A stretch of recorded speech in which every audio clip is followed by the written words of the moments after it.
আজকে আমরা শিখব একটি কম্প্রেসারের অয়েল চেঞ্জ করা, কিভাবে একটি কম্প্রেসারের অয়েল চেঞ্জ করতে হয়। কিন্তু প্রথমে জানতে হবে একটি কম্প্রেসারে আমরা কখন অয়েল চেঞ্জ করব। যখন দেখবে কোনো জায়গায় তুমি কম্প্রেসার অয়েল চেঞ্জ করতে গেছো, কিংবা কম্প্রেসারটা ফ্রিজ খারাপ হয়ে গেছে, ডেড হয়ে গেছে, তুমি ফ্রিজটা রিপেয়ার করতে গেছো, সেখানে কম্প্রেসারে গ্যাস চার্জ করতে হবে, কিন্তু সেখানে গিয়ে দেখছো যে এরকম দেখো প্রতিটা কম্প্রেসারে একটা স্টিকার লাগানো থাকে, সেখানে গ্যাসের নাম লেখা থাকে। এখানে দেখো R134A এই কম্প্রেসারে গ্যাস আছে, কিন্তু এটা আমি জানি, কিন্তু যদি তুমি সেই জায়গায় গিয়ে দেখলে এই স্টিকারটা নেই, কোনো স্টিকার নেই, তুমি বুঝতে পারছো না এর ভিতরে কি গ্যাস আছে, তখন তুমি কি করবে, কম্প্রেসারের অয়েলটাকে পুরো ফেলে দিয়ে যে গ্যাসটা ভরতে চাও সেই গ্যাসের অয়েল তুমি এতে চার্জ করবে। দেখো এখানে এই যে অয়েলটা আছে, এই R134A তেল অয়েলটা আছে। তো আমরা কম্প্রেসারে R134A অয়েলটা দেব, তারপরে R134A গ্যাস চার্জ করব। বোঝা গেল? মানে বলতে যাচ্ছি, যদি তুমি না জানো যে কম্প্রেসারের মধ্যে কি অয়েল রয়েছে, তখন তুমি অয়েলটা চেঞ্জ করবে। অথবা দেখা গেল ফ্রিজার চোখ হয়ে ফ্রিজার কেটে ফেলেছে, মানে কোনো চাকু বা কোনো ধারালো জিনিসের দিয়ে বরফ তুলতে গিয়ে ফ্রিজারটা কেটে গেছে, তার ফলে সেই ফ্রিজারের ভিতর দিয়ে জল কম্প্রেসারে চলে এসেছে। তাহলে কি হবে, জল আর অয়েল এক হয়ে গেলে আমাদের কম্প্রেসারটা খারাপ হয়ে যেতে পারে, সেক্ষেত্রেও আমরা অয়েলটাকে চেঞ্জ করব। আর কি হতে পারে, যে কম্প্রেসারের পাম্পিং ডাউন হয়ে গেছে, কিংবা কম্প্রেসারটা অনেক পুরনো হয়ে গেছে, প্রায় 15-16 বছর হয়ে গেছে, সেক্ষেত্রে আমরা এর অয়েলটা চেঞ্জ করব। ঠিক আছে? তো দেখো, কম্প্রেসারের অয়েল চেঞ্জ করতে গেলে প্রথমে এর যে অয়েলটা আছে সেটাকে আমাকে বার করতে হবে। এই অয়েলটা দুটো জায়গা দিয়ে বার করা যেতে পারে, একটা হলো সাকশন লাইন দিয়ে, আর একটা হলো চার্জিং লাইন দিয়ে। ডিসচার্জ লাইন দিয়ে কখনোই বের করা যাবে না, কারণ ডিসচার্জ লাইনের ভিতরে একটা ভাল্ব লাগানো থাকে। তাহলে আমরা কি করব, কম্প্রেসারটাকে প্রথমে উল্টে দেখব কোন লাইন দিয়ে তেলটা বেরোয়।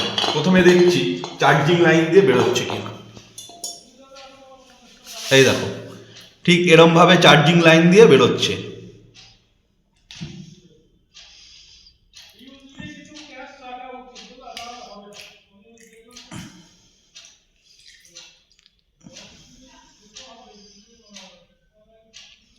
এরম ভাবে ধরে থাকতে হবে।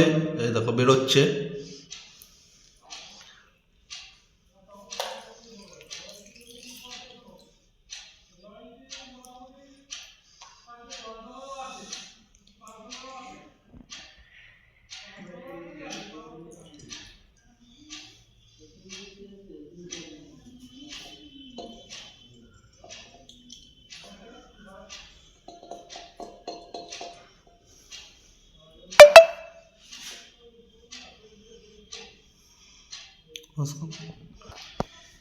এই দেখো, কম্প্রেসারের তেলটা আমরা বার করে নিয়েছি, কিন্তু এবার কম্প্রেসারে কতটা তেল আমরা চার্জ করব সেটা আমাদের জানা দরকার। সিঙ্গেল ডোর ফ্রিজের ক্ষেত্রে আমরা অয়েল চার্জ করব 120 থেকে 125 গ্রাম, আর ডবল ডোর ফ্রিজের ক্ষেত্রে আমরা 130 থেকে 140 গ্রাম অয়েল চার্জ করব। আর ডিপ ফ্রিজ হলে সেক্ষেত্রে 200 থেকে 250 গ্রাম অয়েল চার্জ করব। আর একটা পদ্ধতি আছে, যে যে কম্প্রেসারে আমরা অয়েলটা চেঞ্জ করব, সেই কম্প্রেসার থেকে যে পরিমাণ অয়েলটা বেরোবে, সেই পরিমাণ অয়েলটাই আমরা মাপ নিয়ে নেবো, নিয়ে সেই পরিমাণ অয়েলটাই আবার চার্জ করে দেবো। তার থেকে সামান্য একটু বেশি নিয়ে চার্জ করে দেবো। তো বোঝা গেল কতটা পরিমাণ অয়েল চার্জ করতে হবে। তো দেখো, আমাদের এখানে এই পরিমাণ অয়েল বেরিয়েছে। তো আমরা কি করব, এখানে একটা মার্কার দিয়ে দাগ দিয়ে নিলাম, এতটা আমরা অয়েল বেরিয়েছে। এর থেকে সামান্য একটু বেশি নিয়ে আমরা অয়েলটা চার্জ করব। কিন্তু এখনো এর ভিতরে পুরো অয়েলটা কিন্তু বেরোয়নি, কিংবা পুরো এর ভিতরটা কিন্তু পুরোটা পরিষ্কার হয়নি। সেক্ষেত্রে কি করতে হবে, প্রথমে আমরা একটু ভালো অয়েল এর মধ্যে চার্জ করব, করে এটাকে আবার ভালো করে নাড়িয়ে সেই তেলটা ফেলে দেবো, দিয়ে তারপরে আমরা ফাইনালি এতে অয়েল চার্জ করব। ঠিক আছে? এই দেখো, আমরা আর 134 অয়েল আর 134 অয়েলটা সম পরিমাণ নিয়ে নেবো, কিংবা একটু বেশি নেবো ওর থেকে।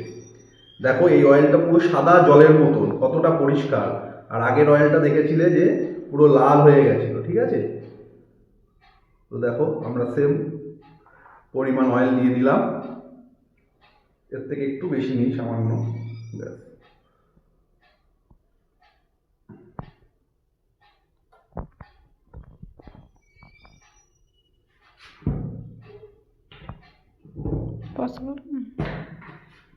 এইবার কি করব, এর সাকশন লাইনে আমরা একটা ওয়াটার লেভেল পাইপ লাগিয়ে নেব, ঠিক আছে?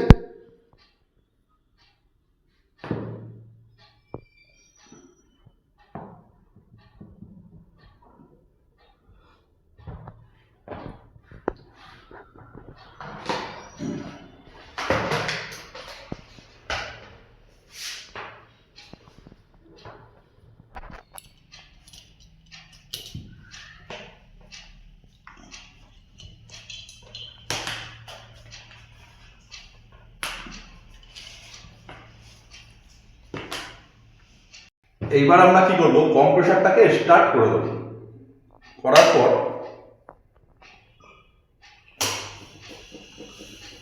কম্প্রেসারটাকে স্টার্ট করে দিয়ে এই সাকশন লাইনটাকে, পাইপটাকে এই অয়েলের মধ্যে দিয়ে দেবো। এটা শাঁসা করে টেনে নেবে, দেখো কম্প্রেসার টেনে নিচ্ছে,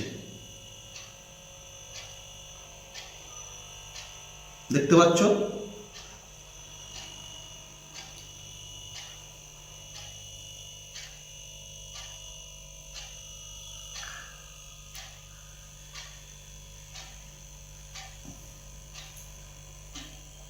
এই দেখো পুরো একদম সম্পূর্ণ তেলটাও টেনে নিল।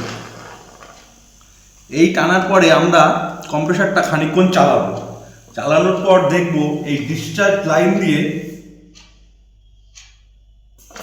অয়েল বেরোচ্ছে কিনা। সামান্য একটু অর্ধেক বেরোতে পারে, সেক্ষেত্রে কোনো অসুবিধা নেই। কিন্তু যদি খুব বেশি পরিমাণ বেরোয় তাহলে মনে করতে হবে আমাদের কম্প্রেসারটা প্রবলেম আছে, ঠিক আছে? তো দেখো এখান দিয়ে একটু অয়েল বেরোচ্ছে না,